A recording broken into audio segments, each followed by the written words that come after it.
The moment I hit post, everything went quiet. It was strange how something that loud in my head could sound so silent in the world. No confetti, no applause, just stillness. And then came the waiting. I stared at the screen, reading the same words over and over. Hi, I'm gay, I'm proud, and I'm done hiding. It was only 3 sentences, but it felt like jumping off a cliff and wondering if I'd learn to fly before I hit the ground. For a few minutes I couldn't breathe. I thought maybe I'd ruined everything.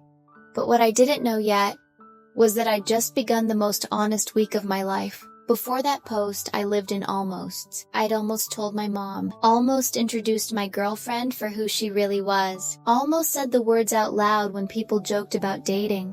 I used to think I was protecting myself, but really, I was postponing my own peace. My coming out journey had always been cautious. A few trusted friends, a quiet whisper here and there, but never public, never loud. Because once you say it out loud, you can't take it back. And I wasn't sure who I'd be without the safety of pretending. But then one night I saw a post from someone else, a girl I used to go to school with. She'd come out online, and her caption simply said, "It's not about who I love. It's about who I am when I'm free." Those words hit me like a punch to the chest. Because I wasn't free, not really.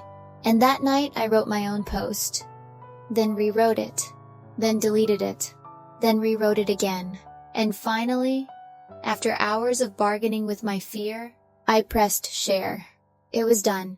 The secret I'd carried my whole life was now out in the open. And that's when the world, or maybe just my world, began to shift. The first change came within hours, or maybe it started with the silence. No one messaged me right away. No comments, no calls. It was like the internet had collectively blinked, and in that space between fear and expectation, my mind filled in the silence with every worst-case scenario possible. I thought about coworkers who might see it, relatives who might gossip, people who'd scroll past it and never look at me the same again. The silence wasn't empty. It was deafening. But then, slowly, the sound returned. A heart emoji. Then another. A comment. "So proud of you." A text from an old classmate. "I already knew, but I'm so glad you said it." And then a message from my younger cousin. She wrote, I saw your post. I'm 16. I think I'm like you."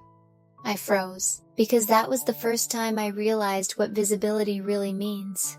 That when you speak the truth you've been scared of, it doesn't just free you, it frees someone else too. That's what the silence was. Not rejection, but resonance. People processing. People remembering their own fear. People seeing a part of themselves in my story. That first day, I learned that silence doesn't always mean absence. Sometimes it means people are listening. Really listening, even when they don't know how to say it yet. The second change came a few days later. In the reactions I didn't expect. Some were beautiful, some were painful, all of them were revealing. There was my best friend, who sent a 5-minute voice note, crying and laughing at the same time, saying, "I've loved you forever, but now I love you more. Because I know you're finally loving yourself." And then there was my aunt, who texted me, "I wish you hadn't said it. Not everything needs to be public." That one stung. Not because I needed her approval, but because I realized she saw my truth as something that should stay hidden. For a moment I questioned everything again. Had I gone too far? Had I made life harder for myself? But the plot twist came 2 days later.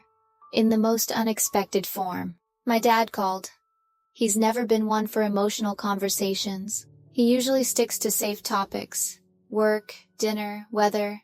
So when he said, "I saw your post," my stomach dropped. Then there was silence. And then, he said quietly, "I don't understand everything, but I don't want you to hide anymore." That was it. No speech, no hug, just that. But it was enough. It was everything. Because those few words meant I didn't have to translate myself anymore. I didn't have to keep my love small, so other people could stay comfortable. I'd spent so long preparing for rejection that I didn't know what to do with acceptance when it came from the person I least expected. And in that moment, I realized that coming out isn't a single event. It's a series of moments, each one undoing a layer of fear. By the end of that first week, something inside me had shifted completely. The world looked the same. Same streets, same job, same coffee mug. But I wasn't the same person walking through it. Before, I used to walk with a kind of constant tension. Shoulders tight, sentences careful, eyes scanning every conversation for judgment. After coming out, that tension didn't disappear, but it stopped defining me. I was still afraid, but now the fear was standing behind me, not inside me. I laughed louder. I breathed deeper. I stopped second-guessing the way I spoke, the way I dressed, the way I loved. And here's the most surprising part. People didn't treat me like a different person. They treated me like myself, because maybe I'd been the one treating my truth like a burden all along. That's when I realized the third and most important change. The world didn't transform. I did. Coming out didn't give me a new life. It just gave me permission to live the one I'd already been hiding. And once you experience that kind of freedom, you can't unknow it. That's the quiet revolution of being queer. You stop asking for permission to exist, and start realizing that you already belong. Looking back, that week taught me something I wish someone had told me sooner. When you come out, publicly, privately, quietly, or loudly, the world doesn't explode. It shifts, tiny shifts that start inside you, and ripple outward, changing everything. Not because people change, but because you finally stop performing. And yes, it's scary. Yes, people might react in ways you can't control. Yes, it might hurt sometimes, but I promise, the relief of being seen is worth every risk of being misunderstood. That's the real truth of every coming out journey. You don't come out to convince the world to love you. You come out so you can love yourself without conditions. So if you're listening right now, and you're in that in-between space, wondering if it's time, wondering if you'll lose everything if you say it, I want you to know this. You won't lose yourself, and that's the most important part. Take your time. Go at your own pace. Say it first in a whisper if you need to. But don't let fear convince you that you don't deserve to exist in the light. You do, because truth doesn't destroy you. It rebuilds you.